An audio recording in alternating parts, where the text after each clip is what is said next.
Olá, hoje a gente vai mergulhar numa relação que é, assim, a base de tudo na fé católica. A conexão entre a Bíblia e o catecismo. Como é que uma coleção de textos tão antigos, cheia de histórias e poesias, se transforma numa doutrina, numa fé unificada? É isso que a gente vai descobrir. E para começar, vamos direto ao ponto de partida. Para a fé católica, a Escritura Sagrada não é só um livro. É uma conversa acontecendo agora. O catecismo diz que é um pai vindo ao encontro dos filhos para falar com eles. Sabe, essa ideia de um diálogo vivo, de um relacionamento, é a chave para entender todo o resto.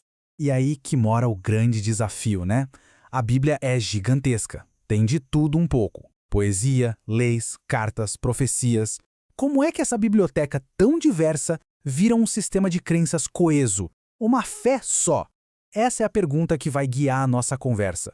Então, o nosso roteiro é bem claro. Primeiro a gente vai explorar o território, que é a palavra inspirada, depois vamos pegar o mapa, que é o catecismo, e aí com essas duas ferramentas na mão, vamos ver como elas funcionam na prática, olhando para três temas gigantes: quem é Deus, o que é viver em comunidade e como a gente reza. Ok, vamos começar pelo fundamento de tudo. Antes de mais nada, a gente precisa entender o território. E na fé católica, esse território é a Sagrada Escritura, a palavra que se acredita ser inspirada por Deus. O catecismo é muito direto sobre isso. Deus é o autor da Escritura. Claro, ela foi escrita por mãos humanas, mas a inspiração por trás é divina, é do Espírito Santo. É por isso que para a Igreja, a Bíblia não é só mais um livro. Ela é o alimento e a força da vida de fé. Esse é o ponto de partida, a base inegociável. A Bíblia é a própria voz de Deus. Certo. Se a Bíblia é esse território vasto e fundamental, como a gente navega por ele? Como a gente constrói uma ponte entre esses textos e a nossa vida diária? É exatamente aí que o catecismo entra em cena como um guia, uma ponte mesmo. E olha que interessante, é fundamental entender isso. O catecismo não vem para substituir a Bíblia, de jeito nenhum. Ele a sintetiza. A Constituição Apostólica Fidei Depositum, que o introduziu, diz que ele foi feito para ser um texto de referência seguro e autêntico. Ele basicamente pega o essencial de toda a Escritura e organiza tudo, apresentando a doutrina de uma forma lógica, articulada. É como se fosse o grande organizador da fé. Essa analogia aqui, olha, ela resume tudo de forma brilhante.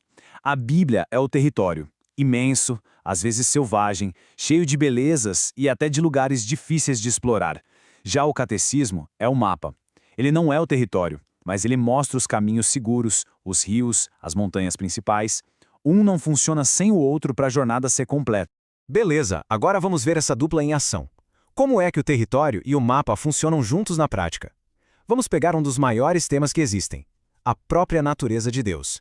Lá no território da Bíblia, a gente encontra passagens como essa. Isso é pura poesia, é adoração, é uma declaração direta, cheia de emoção sobre a grandeza de Deus. Pense nisso como a revelação em seu estado mais bruto, mais imediato, sabe? Agora, a gente pega o mapa. O catecismo olha para essa passagem e para tantas outras e pergunta: ok, o que tudo isso nos revela de forma sistemática sobre quem é Deus? E aí vem a resposta, articulada em doutrina. Ele define Deus como verdade e amor. E, o que é crucial, ele organiza a revelação da Santíssima Trindade a partir de toda a Bíblia. O mapa transforma a experiência do território em um conhecimento que pode ser ensinado e transmitido. Vamos para o nosso segundo exemplo, a vida em comunidade. Como o povo de Deus se entendia no passado e como se entende hoje. Essa jornada do território para o mapa mostra uma mudança bem profunda aqui. No livro de Esdras, a gente vê a comunidade de Israel toda reunida em volta de uma tarefa muito concreta, muito física: reconstruir o altar e o templo em Jerusalém. A identidade, a união daquele povo estava totalmente ligada a um lugar físico, sagrado e a rituais bem específicos. E aí o mapa do catecismo nos mostra a evolução dessa ideia. A própria palavra igreja significa convocação. O foco muda de um lugar físico para um povo. Não se trata mais de se reunir em Jerusalém, mas de uma convocação universal que forma o corpo de Cristo. O templo deixa de ser uma construção de pedra para se tornar a própria comunidade, um templo espiritual. E para fechar nossos exemplos, vamos falar da oração. Uma experiência que é super pessoal, mas que também tem uma estrutura, um entendimento dentro da fé. O território da oração especialmente lá nos Salmos, é algo visceral. É um grito, um desabafo, é a experiência humana mais crua se derramando diante de Deus com tudo que tem: a dor, a dúvida, a angústia, a esperança. Esse é o coração pulsante da oração. Então, o mapa do catecismo nos ajuda a navegar por essa experiência tão intensa.